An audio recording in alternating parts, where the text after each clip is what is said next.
हिंदवी स्वराज्याचे सरसंस्थापक छत्रपती शिवरायांना मानाचा मुजरा करतो।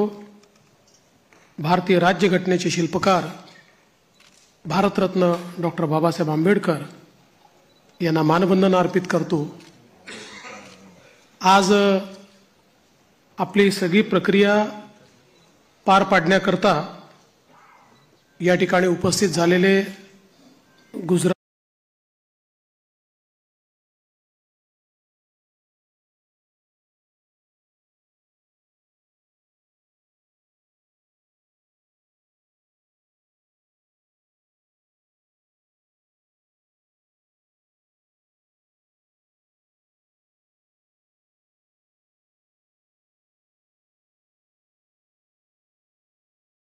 चे माजी मुख्यमंत्री आदरणीय रूपाणीजी करता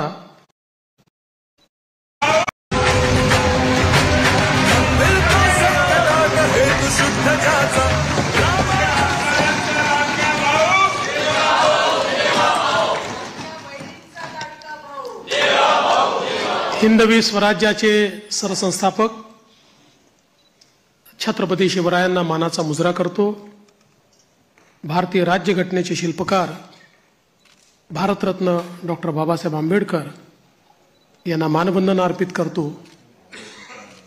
आज आपली सगळी प्रक्रिया पार पाडण्याकरता या ठिकाणी उपस्थित झालेले गुजरातचे माजी मुख्यमंत्री आदरणीय रूपाणीजी, त्यांच्यासोबत आलेल्या भारताच्या वित्तमंत्री आदरणीय निर्मलाताई सीतारामनजी, आपले अध्यक्ष चंद्रशेखर बावनकुळेजी, माननीय विनोद तावडेजी, माननीय शिवप्रकाशजी, मंचावर उपस्थित असलेले सन्माननीय आशिष शेलारजी, प्रवीण दरेकरजी, या ठिकाणी आपल्या सहयोगी पक्षाचे जनसुराज्याचे विनय कोरेजी, त्याचप्रमाणे युवा स्वाभिमानचे रवी राणाजी, रासपचे रत्नाकर गुट्टेजी, आपल्याला ज्यांनी समर्थन दिलं ते एकमेव अपक्ष आमदार शिवाजी पाटील, भारतीय जनता पक्षाचे विधानमंडळातील माझे सर्व ज्येष्ठ सहकारी, कोर कमिटीचे सर्व सदस्य, माझ्या सर्व भगिनी आणि बंधूंनो, सर्वप्रथम आपल्या सर्वांचे मी आभार मानतो की आपण एकमताने या ठिकाणी विधिमंडळ गटाचा नेता म्हणून माझी निवड केली आणि ही निवड प्रक्रिया करण्याकरता या ठिकाणी आलेले माननीय रूपाणीजी आणि माननीय निर्मला सीतारामनजी यांचे देखील अतिशय मनापासून मी आभार मानतो।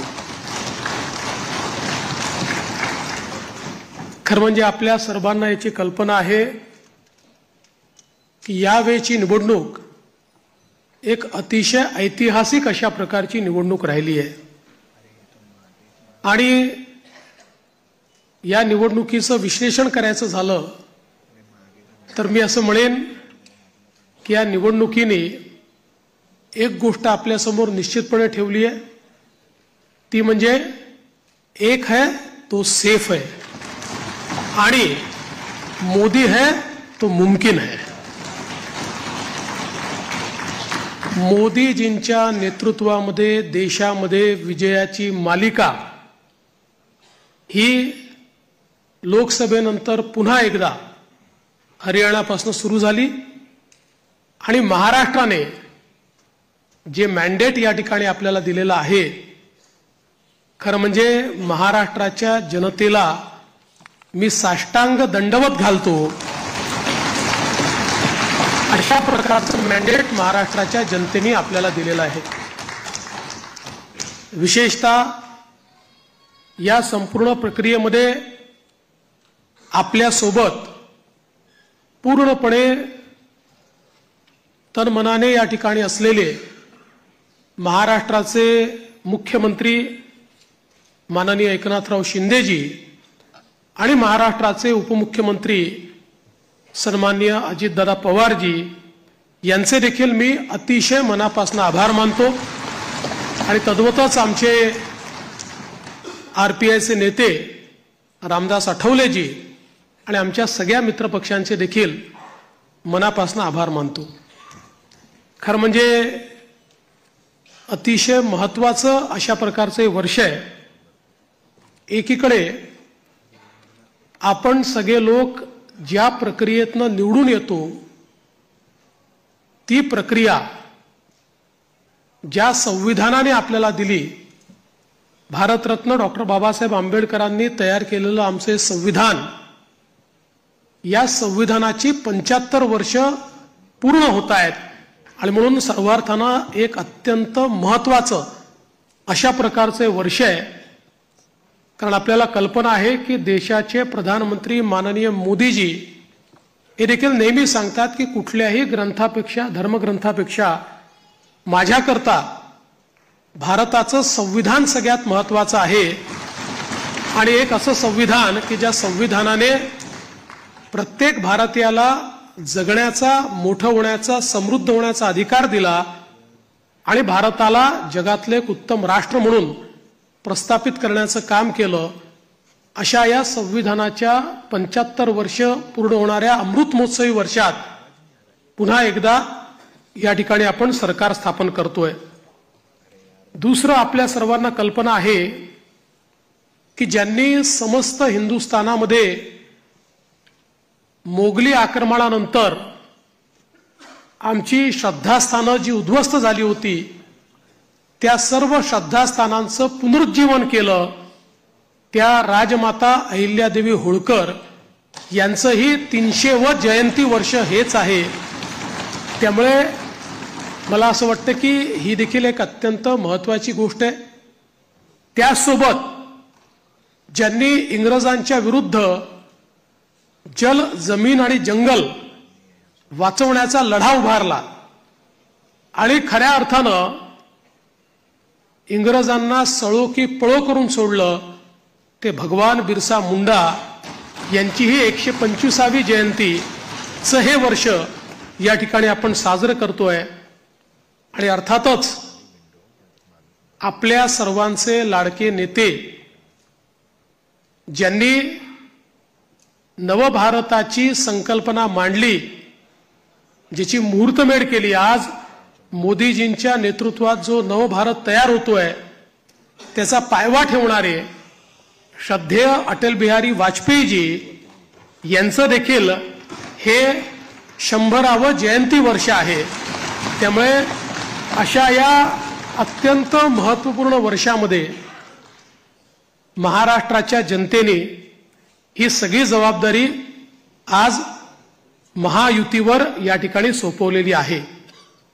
खरं म्हणजे इतका मोठा जनादेश हा आपल्याला या ठिकाणी जनतेने दिलेला आहे की या जनादेशातून मी एवढंच म्हणेन की आनंद आहे, पण त्याहीपेक्षा जबाबदारी आपली वाढलेली आहे।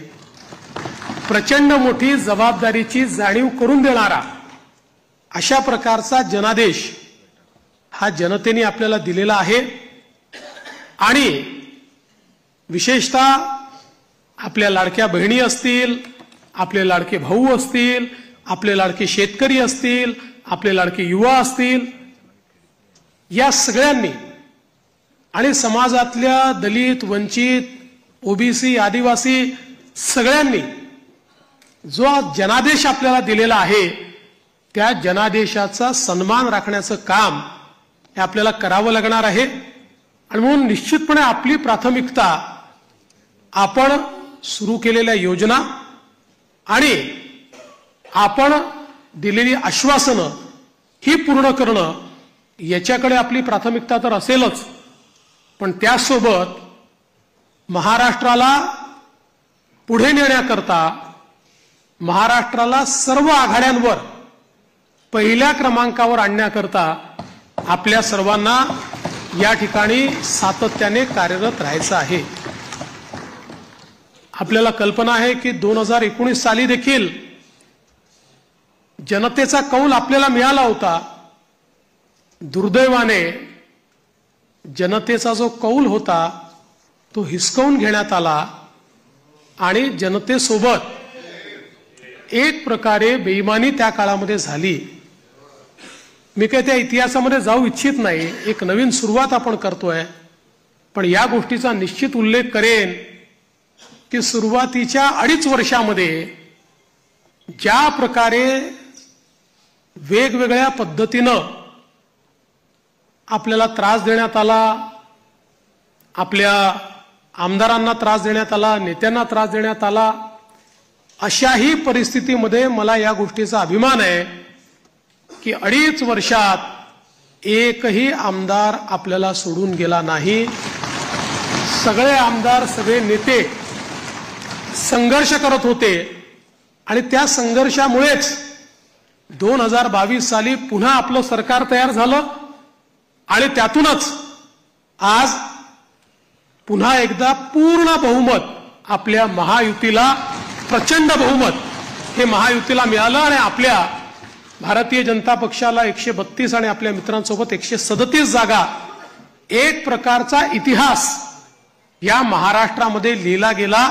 हा इतिहास मला असं वाटतं की अभूतपूर्व अशा प्रकारचा आहे.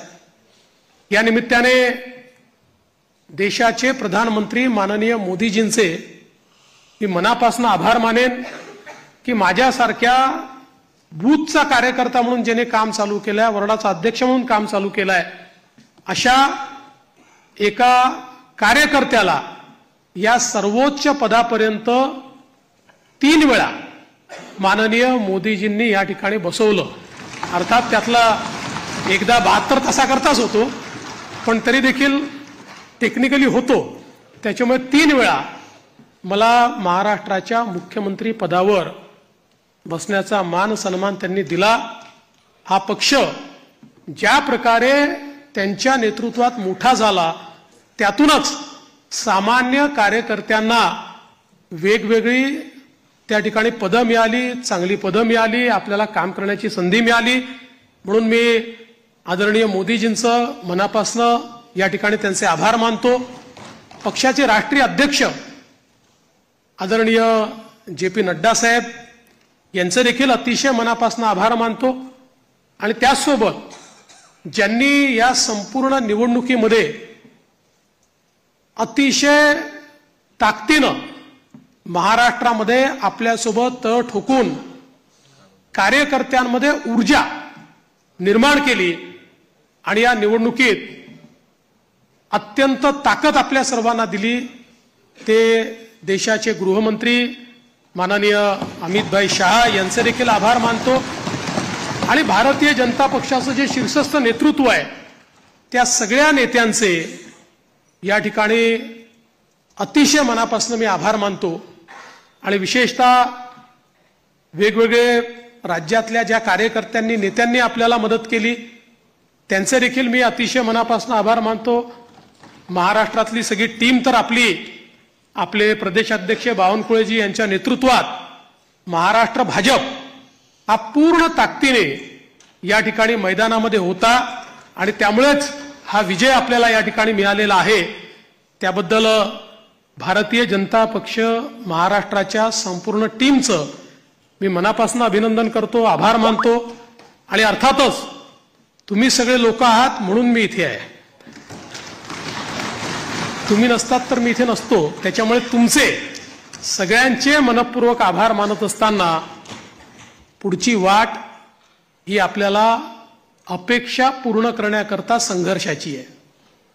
आपल्याला अपेक्षा पूर्ण करायच्या आहेत. त्यामुळे आपल्याला सगळ्यांना आपलं महायुतीचं सरकार आहे, या सरकारमध्ये एक दिलाने आपल्या सगळ्या मित्रांना सोबत घेऊन आणि प्रसंगी जेव्हा इतकं मोठं मॅन्डेट असतं त्यावेळी सगळ्या गोष्टी सगळ्यांच्या मनाच्या आपल्याला पूर्ण करता येत नाहीत. पण आपण एक लार्जर, एक मोठा अशा प्रकारचा विचार घेऊन, एक लार्जर गोल घेऊन आपण राजकारणामध्ये आलेलो आहोत. केवळ पदांकरता, केवळ आपल्याला कोणीतरी मोठं करावं याकरता आपण राजकारणात आलेले नाही आहोत.